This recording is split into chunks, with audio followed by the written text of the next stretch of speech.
Bienvenidos y bienvenidas a esta segunda sesión, en este bloque que hemos dedicado al capítulo 6 y 7 de la Fratelli Tutti, diálogo y amistad social.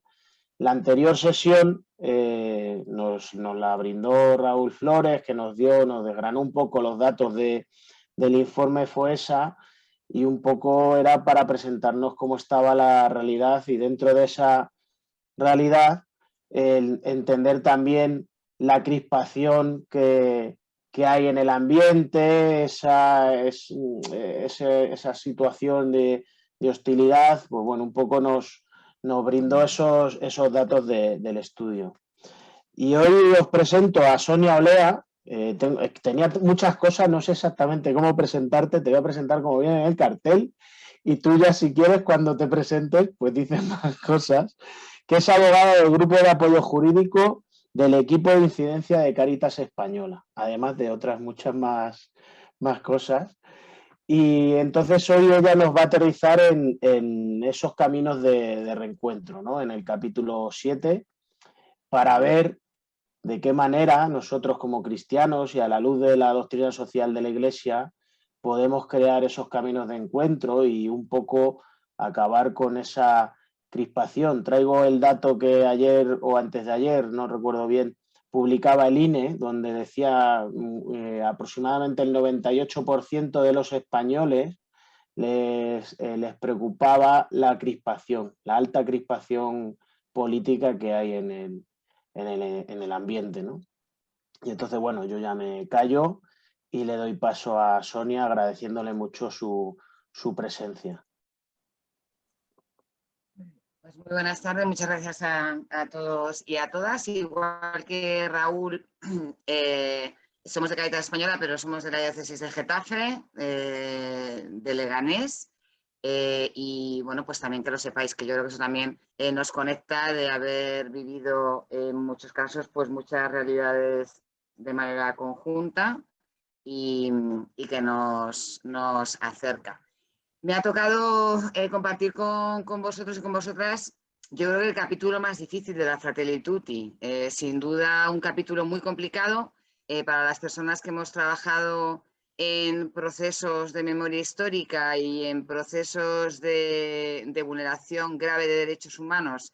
Este capítulo es muy complejo, tiene claridades y también tiene algunas cuestiones más complicadas, ¿no? O más difíciles, más complejas de llevar a cabo, pero yo creo que sí que dentro de lo que podamos debatir después, ¿no? Porque hay algunos puntos en este capítulo que están muy debatidos en la sociedad en general, o sea que es normal que aquí las personas que estáis debatáis sobre ello.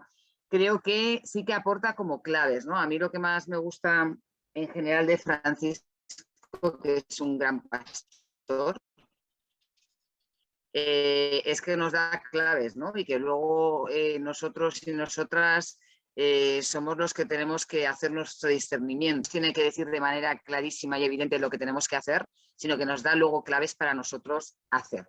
Yo quería recogeros algo que creo que es importante y que es, probablemente lo han dicho los anteriores compañeros y compañeras, pero creo que es bueno ahora que ya estáis al final y que os han explicado otros capítulos de la Fratelli, como recoger también un poco la estructura del documento entero, ¿no?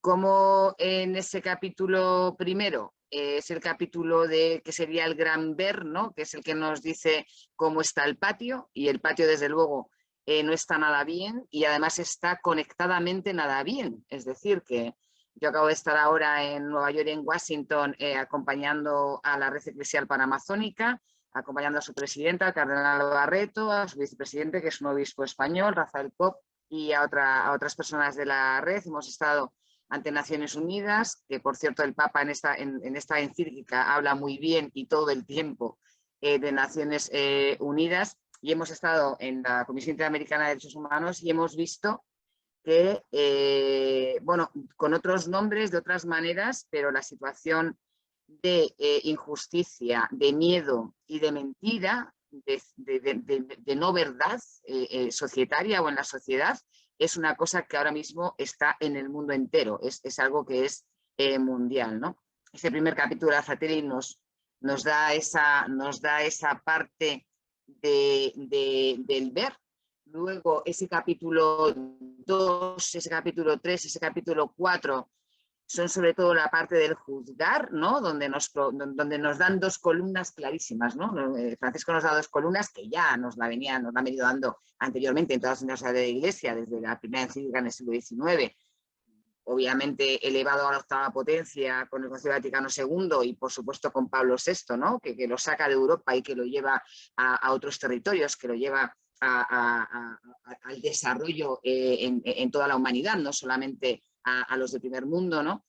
Que son el amor y la dignidad de la persona humana, ¿no? Y entonces en ese capítulo 2, 3 y 4, donde él juzga lo que está pasando, que nos analiza esas sombras de ese mundo cerrado que nos dice en el capítulo 1, y en ese capítulo 2, 3 y 4 nos va diciendo cómo damos respuesta a ese mundo cerrado, cómo pensamos que estamos un mundo abierto, cómo abrimos nuestro corazón al mundo entero, ¿no? Porque la gran clave de verdad de esta Fratelli Tutti es que no vale cuidar a los que están a nuestro lado, esa justificación tan europea, ¿no? Tan individualista, ¿no? De cuidar a lo que está cerca, ¿no? Y tan poco evangélica, ¿no?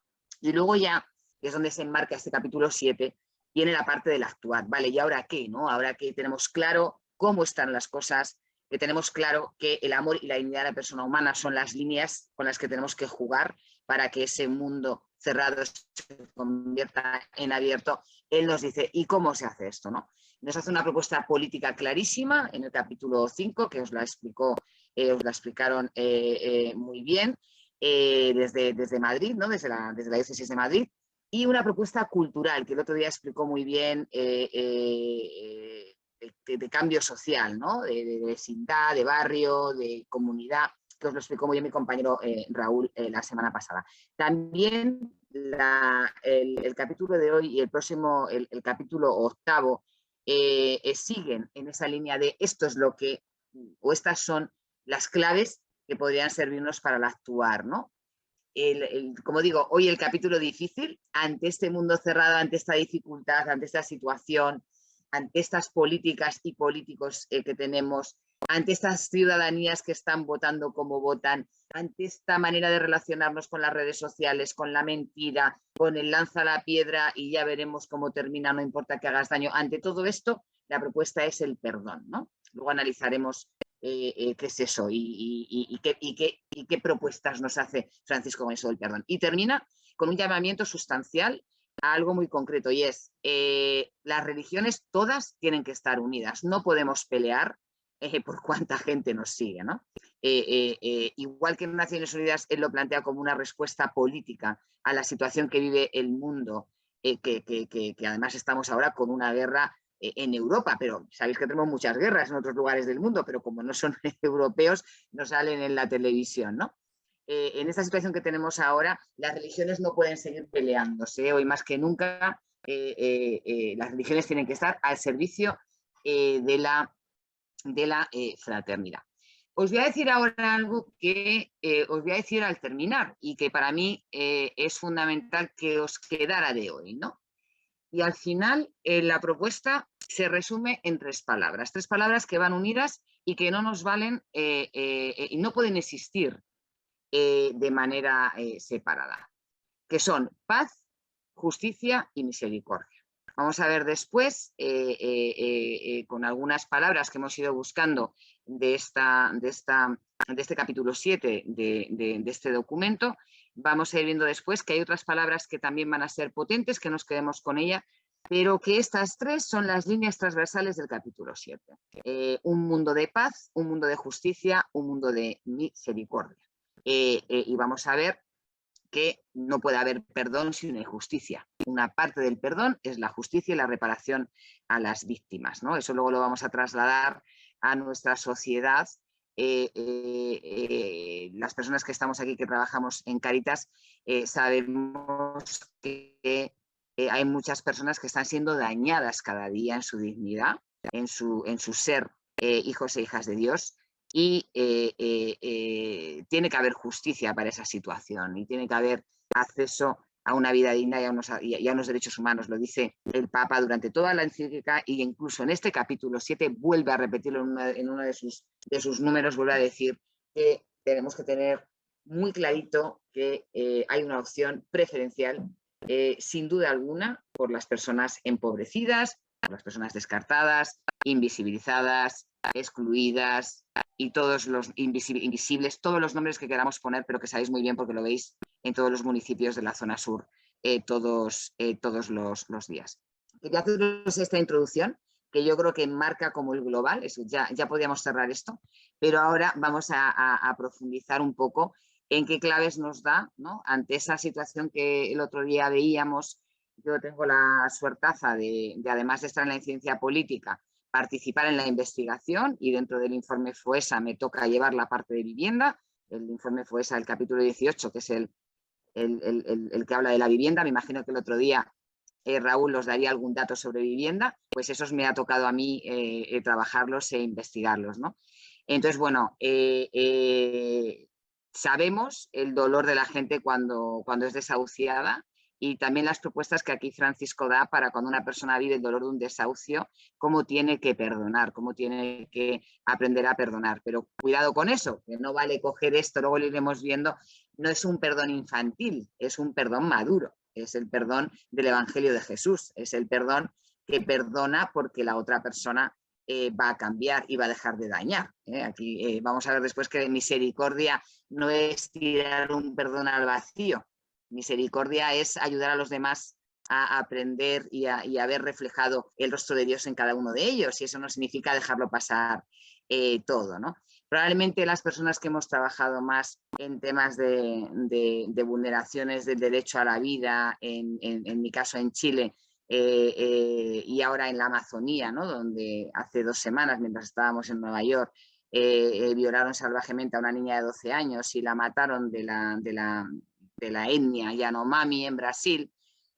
Claro, esas situaciones, el tema del perdón es muy difícil. Luego también lo tocaremos, ¿no? Porque también lo hemos trabajado mucho en estos lugares, ¿no? Pero también aquí hay personas que están siendo muy vulneradas y muy dañadas, no directamente digamos, en su cuerpo, ¿no? En la parte material, pero sí en la parte espiritual y sí en la parte emocional, ¿no? Por ejemplo, un desahucio te deja, te rompe el alma, ¿no? Y esto lo hemos escuchado, bueno, ahí está Maite, lo hemos escuchado a madres con niños que han tenido que vivir un desahucio delante de sus niños, ¿no?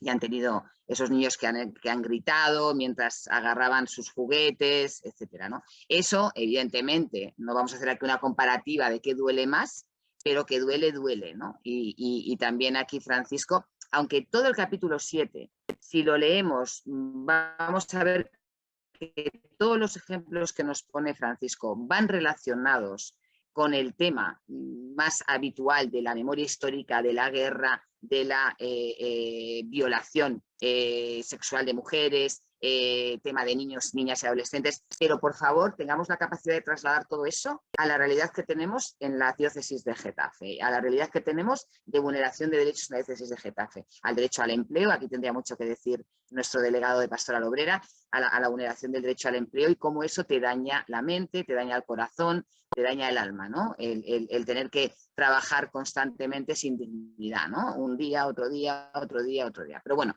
luego también quiero dejaros un ratito para el debate. Quedé con vuestros organizadores, que a -15 os dejaría un momento para el debate, y por lo tanto voy a compartiros para que sí que os quede clara las propuestas que nos da Francisco, y que luego pueda darnos luz al actuar que tenéis cada uno en vuestro compromiso o en vuestro servicio que estáis haciendo en la zona sur de Madrid. Es el Caminos de Reencuentro. Luego me imagino que casi todos los que estéis aquí lo habéis leído ya, ¿no? Pero luego se meten unos charcos tremendos, ¿no? Sobre todo la última parte de este capítulo, ¿verdad? Con ese polémico tema que zanja con una limpieza y una pureza y un pase torero espectacular, que es el tema de la pena de muerte. ¿No? Uno cuando empezaba a leer la Fratelli Tutti no se va a imaginar que de pronto va a aparecer un titular que dice pena de muerte, ¿no? Y que le dedica unos cuantos números, no no pasa rapidito sobre ello, ¿no? Bueno, pues caminos de reencuentro, ¿no? Ante todo ese planteamiento que veíamos de ese mundo oscuro, donde volvemos a dar esas claves de dolor, de mentira, de miedo, ¿no?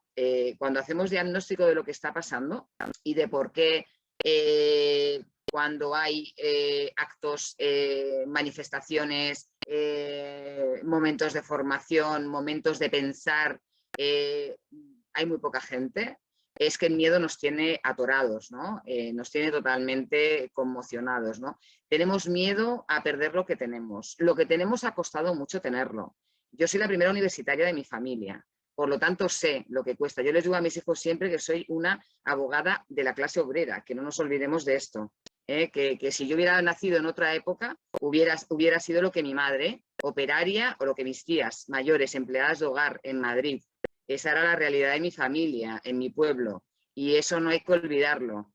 Aquí alguno conocéis a una de mis tías, Mari Carmen, ¿no? Que fue toda la vida trabajadora en Ericsson, ¿no? En el polígono industrial entre Leganés y Getafe. Sabemos de lo que hablamos algunos y algunas de los que estamos aquí, ¿no?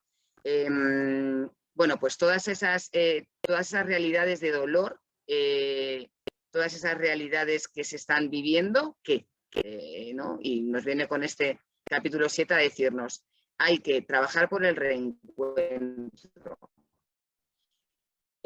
Todo ese miedo que se tiene a perder la casa, la salud que tenemos, que por cierto ya la estamos perdiendo, los de Madrid lo sabemos muy bien, perder el acceso a la universidad, ya lo estamos perdiendo, ya las familias no pueden sustentar que sus hijos estudien con lo que cuesta la matriculación, aunque sea en la universidad pública.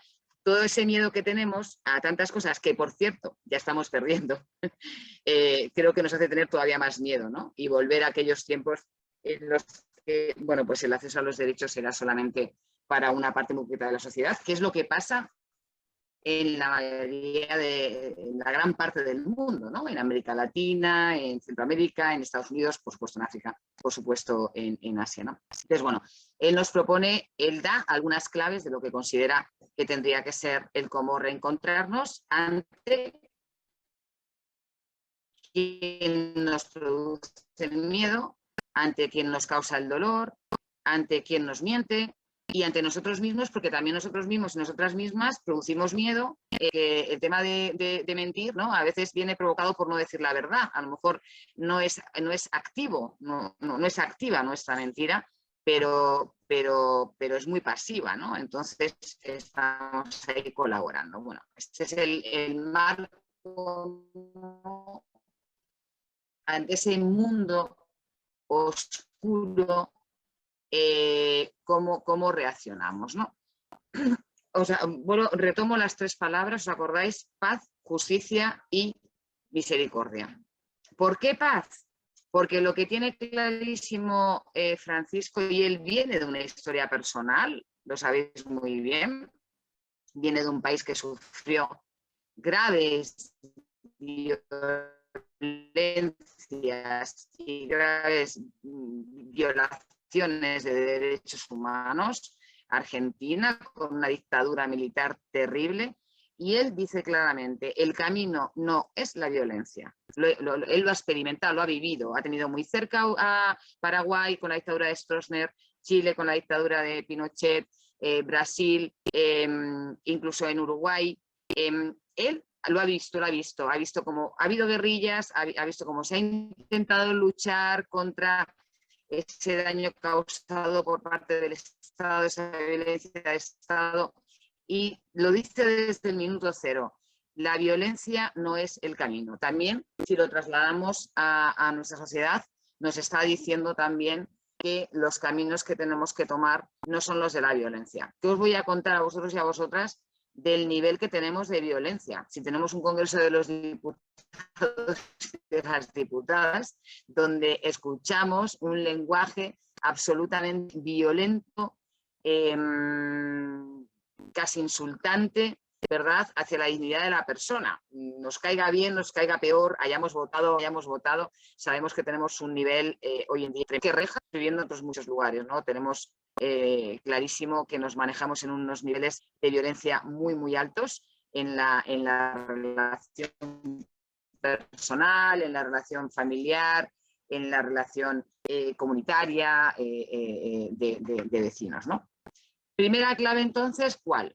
Si queremos llegar a misericordia, si queremos una justicia efectiva, desde la verdad. Y ese es el primer problema. Es el primer problema. Ser verdadero no mola en esta sociedad. Ser verdadero no mola. Esa es una de las claves evidentes desde la verdad. Y desde la verdad es en el mundo de la justicia, en el mundo de la política, en el mundo de la empresa, en la televisión. Y entonces, claro, es una de las primeras cuestiones que no funciona. Y, por supuesto, a nivel nuestro propio eclesial, ¿no? Sabéis que estamos ahora con procesos muy complicados y es muy importante realizarlos desde ahí, ¿no? Desde la verdad. Esa es la primera clave que nos lanza Francisco y que las personas que hemos trabajado en procesos de perdón y en procesos de reparación a víctimas, sabiendo que es una de las claves. Claro, no solo no está de moda ser verdadero, provoca reacciones contrarias el ser verdadero, sino que luego también tenemos que enmarcarlo desde lo que decíamos también, desde la misericordia. Hay que ser verdaderos buscando la justicia, pero sin dañar la dignidad de la otra persona. En la encíclica en el documento podéis leer como varias veces dice que no tenemos que tratar indignamente a quien hace daño. O sea, porque entonces seríamos nosotros y nosotras los que estaríamos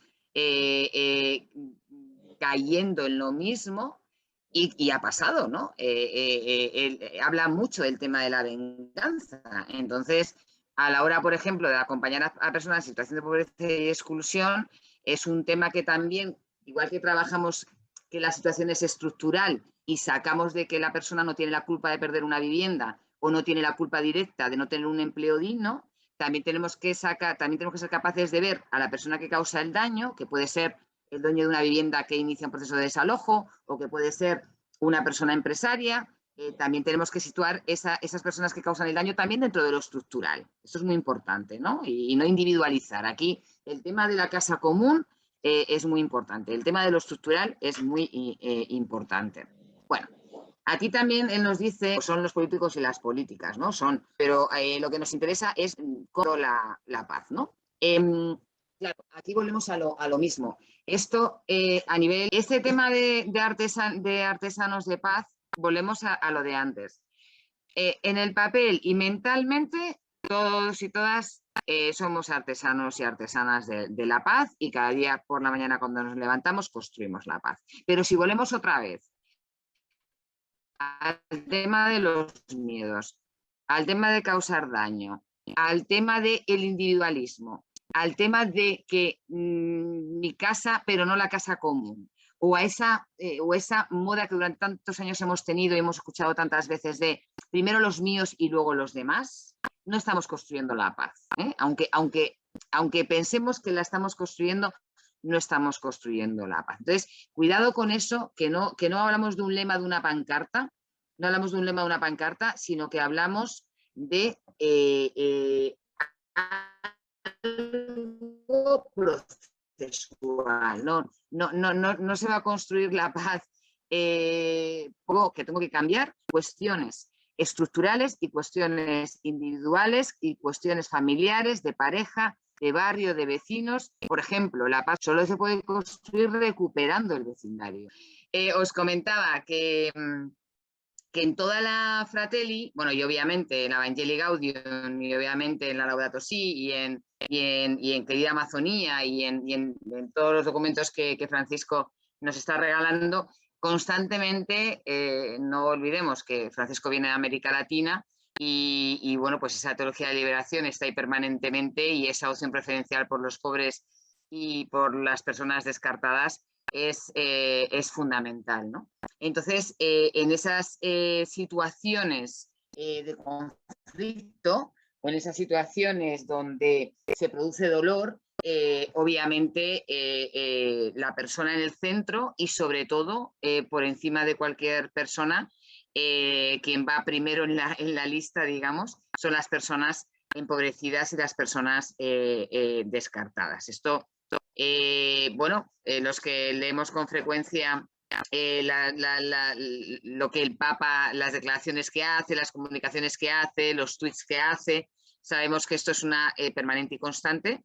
Recordaréis y sabéis que el anterior presidente de la Red Eclesial Panamazónica, el cardenal Humes, emérito en Brasil, cuando sale la votación y sale que Francisco ha sido elegido y se levanta, gran amigos los dos, le dice a Francisco: no te olvides de los pobres, y desde luego no se olvida de los pobres y los descartados, ¿no? Entonces, a la hora también de esos conflictos que vivimos y a nosotras en Cáritas nos toca muchas veces, y bueno, y hay que tomar decisiones, y cuando hay que, por ejemplo, acudir a la justicia o hacer una denuncia o hacer una reclamación, bien lo sabe a Maite, que le ha tocado vivir esto y le ha tocado sentarse delante de políticos para hacer esta denuncia.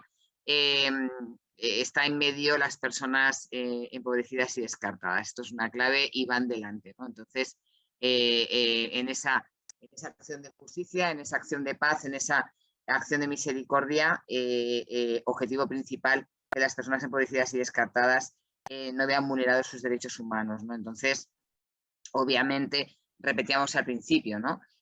Perdonar no es dejar pasar. Perdonar no es dejar pasar y mirar hacia otro lado, y entonces no podemos hacerlo con las personas pobres y empobrecidas y descartadas. Por fin, la siguiente. Bueno, entonces este es uno de los temas complicados en este capítulo. ¿Por qué complicado en este capítulo? Pues complicado porque la reconciliación, ¿verdad? Que estamos educados y educadas para reconciliarnos, que siempre nos dicen que cuando rezamos el Padre Nuestro tenemos que pensar en ese perdón hacia el otro y hacia la otra persona que me ha hecho daño. La reconciliación es muy difícil, cuesta muchísimo trabajo. No solo, fijaros, como puede parecer a las personas que han hecho el daño, que podríamos pensar que es a quien le cuesta, sino que también a las personas a las que se les ha hecho el daño. Ya no sé si os he dicho las que ha hecho el daño o las que les ha hecho el daño, pero entendemos normalmente que cuesta dar el perdón, pero también cuesta mucho, y no hablamos de cuestiones personales de pareja o de padres e hijos o de hermanos, hablamos de alta política. Hablamos de grandes daños causados desde poderes del Estado o de daños causados desde el mundo empresarial o otros mundos. Es muy, muy difícil ese planteamiento de reconciliarse y de pedir perdón, porque, vuelvo a repetir, dentro del perdón va la justicia y la garantía de no repetición, de que eso no va a volver a pasar. Reconciliarse no es solamente sonreír, ¿no? E intentar buscar paz en el corazón, sino es tener la certeza de que lo que ha pasado se va a hacer todo lo posible de que no pase, ¿no? Y ese es uno de los grandes problemas que tenemos, ¿no? Que no, como no hay verdad, como hay mentira, como hay miedo, como no hay un trabajo en sociedad, comunitario, de barrio, de los demás, de los vecinos, de mis vecinas, sino que en general somos todos muy individuales a nivel de familia, a nivel de país, a nivel de continente, pues por eso nos empezaba este documento, el Papa Francisco, con esa definición de un mundo tan oscuro. Ante el conflicto inevitable, concordia social. Bueno, esta es otra que en la situación en la que vivimos, en la complejidad laboral que vivimos, en la complejidad que vivimos con el acceso a la vivienda, en la complejidad que tenemos política, en la confrontación permanente política que a veces crea y a veces es espejo de la conflictividad que vivimos socialmente, ¿no? en todos los ámbitos de la sociedad, se nos propone la concordia. Y volvemos a lo de siempre, no es una concordia infantil, no es una pelea en el patio del colegio y la profesora que nos dice daros las manos y ya os lleváis bien. No, la concordia social se expresa en productos, se expresa en resultados, en planes, en marcos. Hablamos de políticas públicas, ¿no? La concordia social se expresa en cómo nos ponemos a trabajar en conjunto por modificar situaciones de vulneraciones de derechos, cómo afrontamos la situación de la dificultad en el acceso al empleo, cómo afrontamos la situación de la dificultad para obtener un ingreso mínimo vital, una vivienda social, una vivienda de emergencia para una persona que no tiene documentación, que no tiene residencia legal o que vive en la calle, ¿no? Entonces, es otra de las claves que nos da el Papa, que es fundamental. Esto podéis plantearos, ¿no? Muchas personas que estéis aquí delante podéis decir, esto no nos lo tienen que decir, ya lo sabemos, pero es importante, ¿no? Que esté en el documento, ¿no? Lo dice, y vais a ver ahora unas diapositivas que siguen después, claramente, luchar por no ser dañado, luchar por que te dejen de vulnerar un derecho, obviamente es totalmente legítimo. Es legítimo a la luz del derecho internacional de los derechos humanos y es legítimo a la luz del Evangelio. Y eso no hay duda. Obviamente hay luchas legítimas no violentas, lo que obviamente el Papa, como os dije desde el minuto cero, considera por experiencia vital propia que desde la violencia no se cambia la sociedad. Esta. Una de las cosas que mejor se nos da en el cada día, en lo personal, la familia, en el trabajo, en las entidades sociales, en nuestra iglesia, en la sociedad entera, es bueno, pues guardar las cosas debajo de la alfombra, ¿verdad? Entonces, claro, nos dice un perdón que tapa, o sea, no puede haber perdón verdadero y real si no se da luz al daño, ¿no? Si no se da luz al conflicto, si no se da luz al dolor, ¿no? Y esa es otra clave que luego, si queréis, en el ratito que tengamos para el debate, podemos contrastar, pero es una clave que él considera que es fundamental. No podemos encontrarnos, no podemos reencontrarnos si escondemos y tapamos lo que ha pasado o le quitamos importancia. Que es una técnica también que se utiliza mucho. Hablo de la macropolítica y hablo de las relaciones sociales, no de lo personal.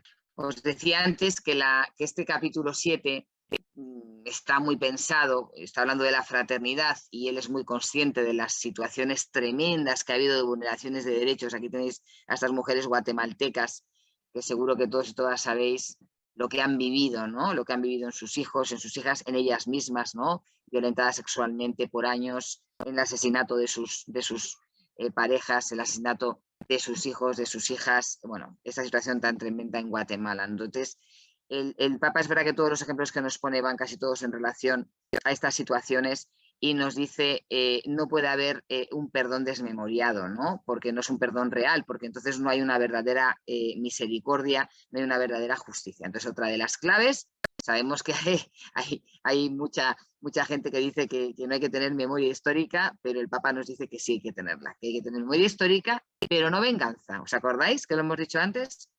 La memoria histórica no tiene que estar pareja ni al lado de la venganza, no tiene por qué conllevarlo. Puede haber una memoria que desde la justicia alcanza la misericordia y alcanza la reconciliación. Lo mismo, ¿no? Ahí tenéis ese muro que tenéis ahí, yo lo he visitado muchas veces con mi marido y con mis hijos, está en Chile. Se llama Villa Grimaldi, es un lugar donde están los nombres de los hombres y mujeres que fueron torturados allá y que fueron asesinados.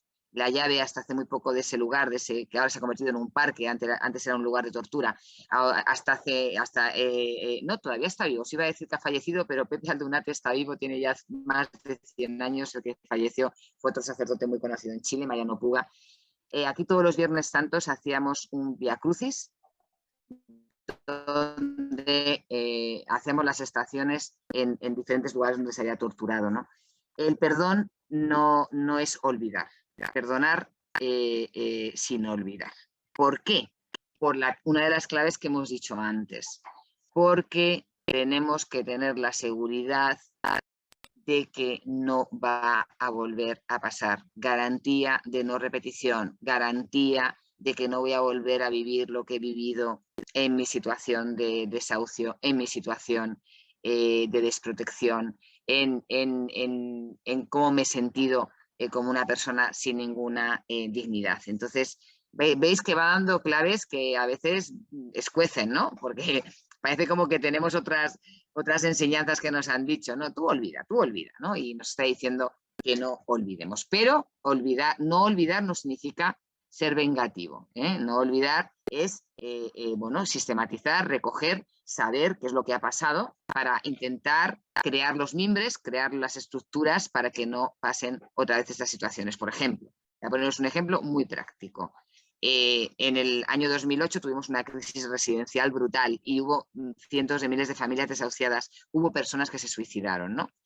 No olvidar significa saber qué pasó, tenerlo organizado, sistematizado, para poder decirle a las administraciones públicas que, por favor, inviertan en vivienda social para que no vuelva a suceder una cosa así. ¿Qué pasa? Que nos olvidamos y volvemos otra vez a vivir lo mismo y la gente vuelve a sufrir de manera terrible. Y claro, fijaros que cuando se hace esta encíclica no estaba lo de Ucrania, claro que no, pero sí que estaba pasando lo que muchas guerras que había por el mundo entero. Entonces, hay un espacio muy importante dedicado a la guerra, sabiendo, es verdad, que personalmente Francisco no ha vivido una guerra, pero ha vivido una dictadura militar con miles de personas desaparecidas, con violencia de Estado. Es verdad que no ha vivido lo que ahora están viviendo en Ucrania o lo que se está viviendo en otros lugares del mundo, pero sí que plantea lo mismo, ¿no? Él plantea que obviamente los procesos de reconciliación, de reencuentro tras una guerra, pues son procesos de verdad muy, muy, muy complicados y muy complejos. De ahí que retome todas las palabras anteriores, si recordáis. No olvidar, memoria y las que hemos estado trabajando todo el tiempo. Quiero recordaros bien todo lo que hemos dicho, ¿verdad? Porque es importante, ¿no? Hablábamos de perdón como reconciliación de las personas, hablábamos de concordia social, hablábamos de luchas legítimas, es decir, que una guerra podría ser legítima, entre comillas o sin comillas. No tapemos ni escondamos el conflicto, seamos personas con memoria, no desmemoriadas y no olvidemos, ¿no? Entonces esas serían las claves ante una guerra, ¿no? Entonces nos está diciendo también un poco, ¿no? Estáis viendo ya que se está hablando de qué va a pasar con estos crímenes de guerra que se han cometido, que los hemos visto casi televisados al momento, ¿no? En Instagram, en Twitter, en otras redes sociales, porque había personas grabando con sus propios teléfonos, ¿no? Ha sido tremenda esta guerra, ¿no? Se nos ha metido en el alma entera, en los huesos, porque nos la estaban teletransmitiendo. Ante todo eso, la primera palabra que Francisco vuelve a repetirnos enorme es justicia. Y justicia significa que hay una Corte Penal Internacional donde si hay una violencia practicada por el Estado que se considera que viola los derechos humanos, pues habrá que afrontarlo desde esa justicia. Y ya la última diapositiva y pasamos al debate. Esta es la última, ¿no? El último número, el último apartado, que tiene un montón de números. Bueno, se resume fácilmente. Si había alguna duda sobre el posicionamiento de la Iglesia Católica respecto a la pena de muerte, que no debería haberla, porque ya en el catecismo, que ya tiene muchos años, se aclaraba que la Iglesia Católica está totalmente en contra de la pena de muerte, Francisco lo deja meridiano. No solo porque se cometen errores y se condena a muerte a personas que no son culpables, sino porque en el mayor de los dolores causados, en el mayor las atrocidades causadas, tiene que haber justicia y podría haber perdón.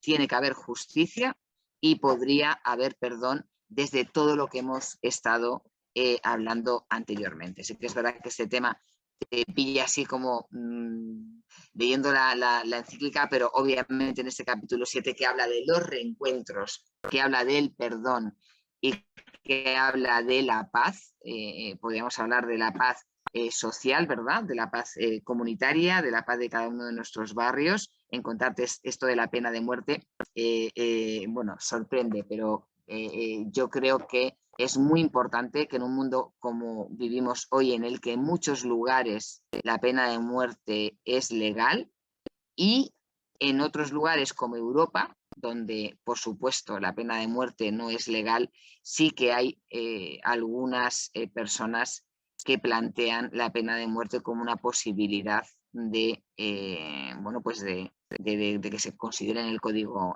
penal. Aquí en nuestro estado tenemos esta situación, ¿no? Entonces él lo dice claramente, vuelvo a repetir, no por el argumento habitual bueno, de la equivocación, sino por el argumento de que con justicia es posible una reconciliación incluso en situaciones tremendas de un dolor extremo que se le puede causar a las personas, ¿no?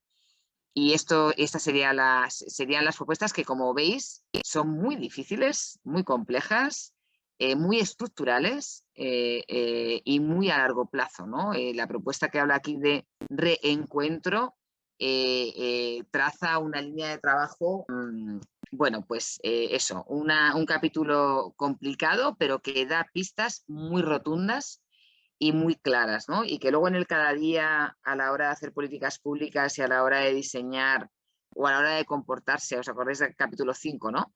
De la política, de la calidad política y a la hora de ejercer como políticos y políticas, todo esto que hemos planteado aquí es fundamental.